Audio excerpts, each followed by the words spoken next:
اگر آرام اور سکون سے رہنا چاہتے ہیں تو ہر چیز میں مختصر رہنا سیکھیں، گفتگو میں، احساسات میں اور کبھی کبھی لوگوں کے چناؤ میں۔ جب تم پر کوئی مشکل آ جائے تو کسی کا احسان نہ لو، کیونکہ مصیبت 4 دن کی ہوتی ہے اور احسان زندگی بھر کا۔ زندگی میں ہر چیز ملتی ہے، بس زندگی دینے والے رب پر یقین رکھو۔ الفاظ انسان کے غلام ہوتے ہیں، مگر بولنے سے پہلے، بولنے کے بعد انسان اپنے الفاظ کا غلام بن جاتا ہے۔ پریشان ضرور ہوں میرے مالک، لیکن تیری رحمت سے نا امید نہیں ہوں۔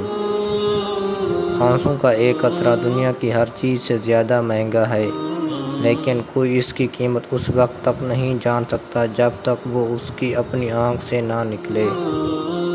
مجھے لوگوں کو پڑھنا نہیں آتا، لیکن ان پر اعتبار کر کے سبق ضرور ملتا ہے۔ کچھ رشتے ریت کی طرح ہوتے ہیں، کتنا ہی سنبھال لو پھسل ہی جاتے ہیں۔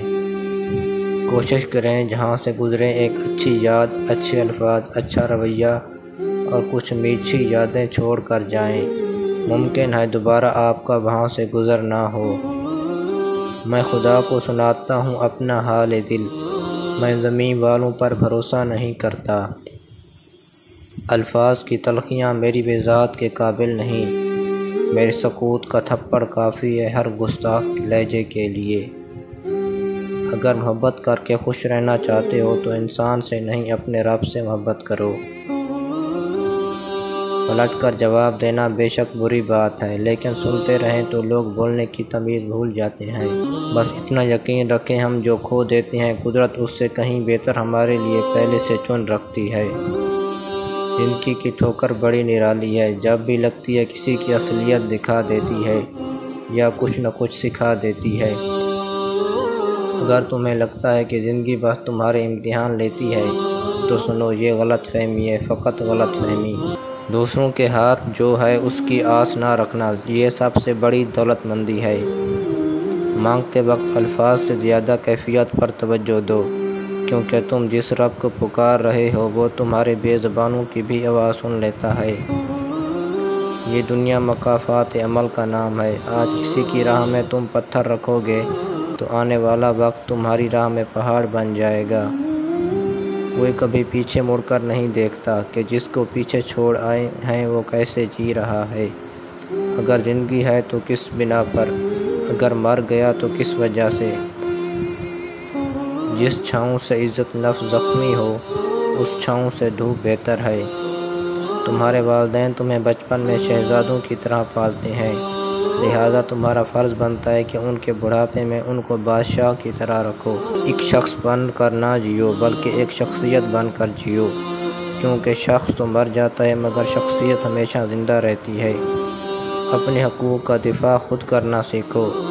لشکر کا انتظار اکثر تمہاری جیت کو ہار میں بدل دیتا ہے۔ جنگ لازم ہو تو لشکر نہیں دیکھے جاتے۔ کچھ تو بہتر لکھا ہے اللہ نے، جو دل ہر دفعہ صبر کرنے پر مجبور ہو جاتا ہے۔ تنہائی میں قرآن پڑھنا ایک خوبصورت احساس اور سکون دل ہے۔ خاموشیاں ہی بہتر ہیں، لفظوں سے لوگ روٹھ جاتے ہیں۔ برستی ہوئی بارش اور روتی ہوئی آنکھوں کا احساس صرف انہی کو ہوتا ہے جن کے گھر کچے اور دل نازک ہوتے ہیں۔ ہر عمل سوچ سمجھ کر کرو، کیونکہ ہر عمل کے اندر اس کا انجام یوں چھپا ہوتا ہے جیسے ہر بیج کے اندر درخت۔ بعض دفعہ خاموشی وجود پر نہیں دل میں اترتی ہے، پھر اس سے زیادہ مکمل، خوبصورت اور بامعنی گفتگو کوئی اور چیز نہیں کر سکتی۔ صبر کیجئے، اللہ نے ہر چیز کو عطا کرنے کا ایک بہترین وقت رکھا ہے۔ دوسروں کو سمجھانا مشکل ہو جائے تو خود کو سمجھا لینا بہتر ہوتا ہے۔ کچلے ہوئے کو اور کچلتی گئی، ہم لوگ زندگی کو دکھائی نہ دیے۔